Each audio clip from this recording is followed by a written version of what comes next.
The alchemist's daughter who returned to the village. On the return, completed. A young woman of a small village had gone 7 years before into the mountain. She had been the daughter of the village's alchemist.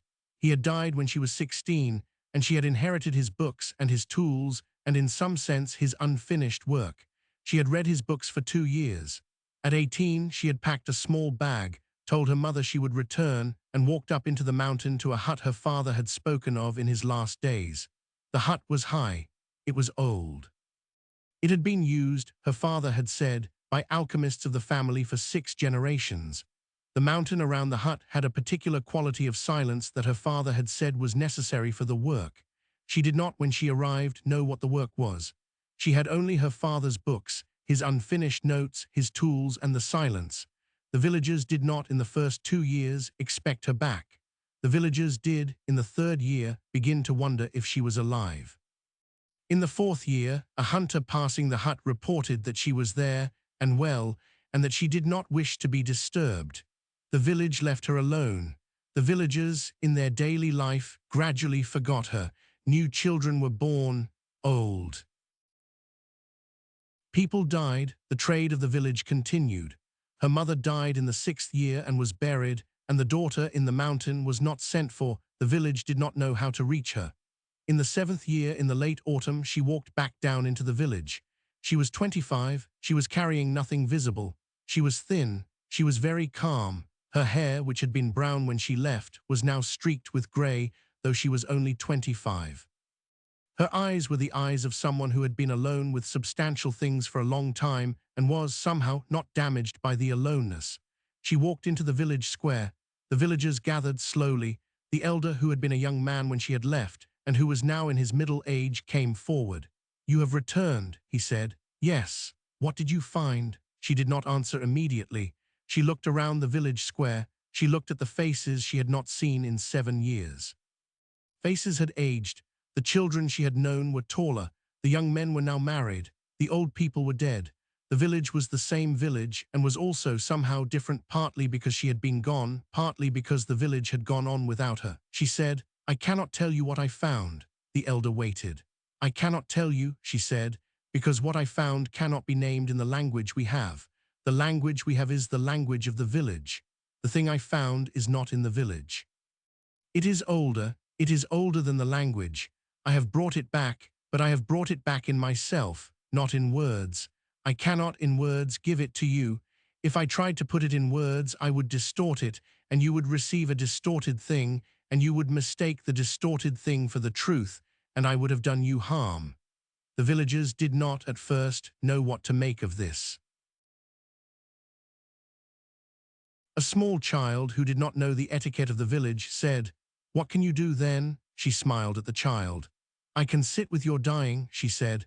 "I can bake your bread. I can speak with the trees on the edge of the forest, and they answer me now.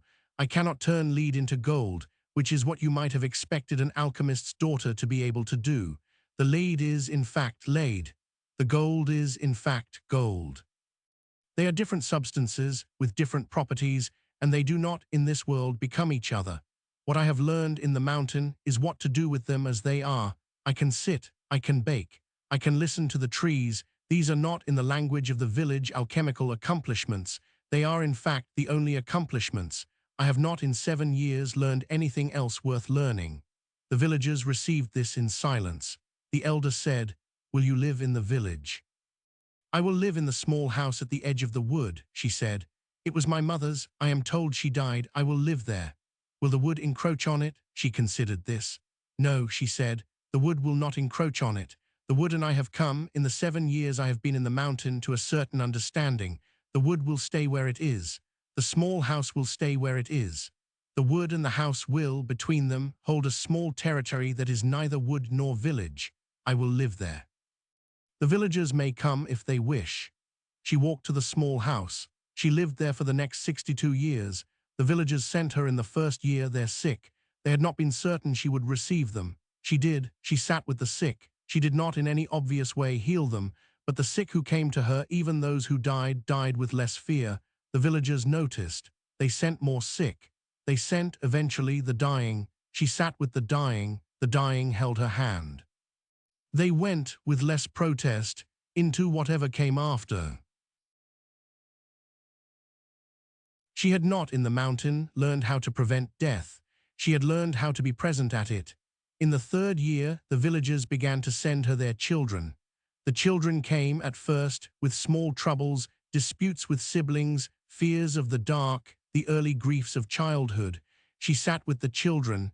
She did not give them advice. She listened. The children went home calmer.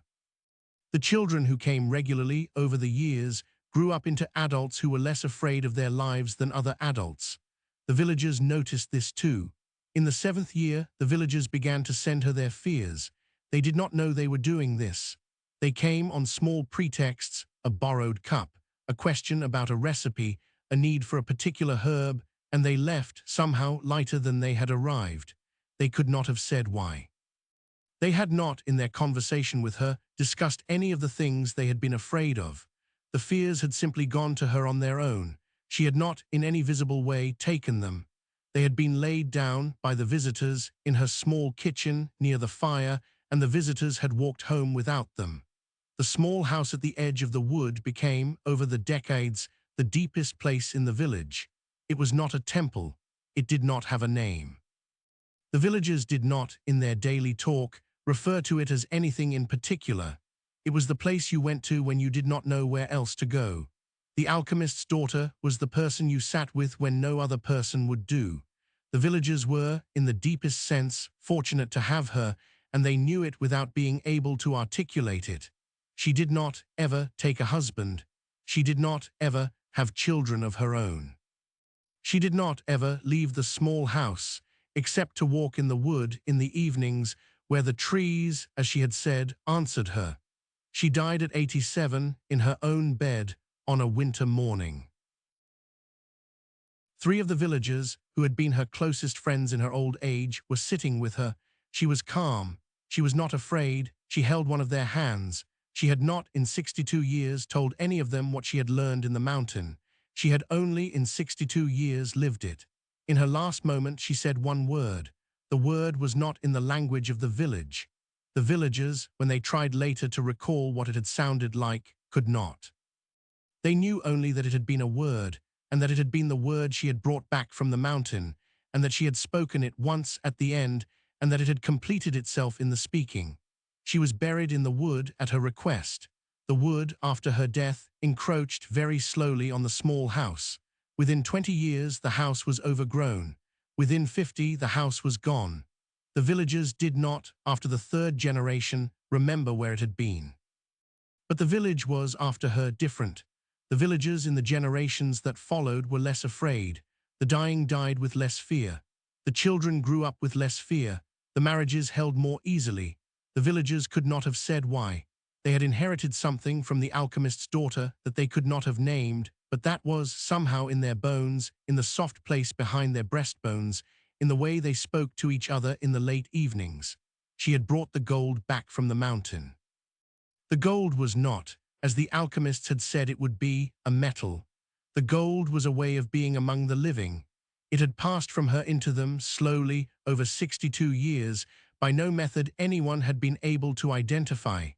It was, by the time of her death, no longer hers. It was the village's. It is still, in some province, the village's.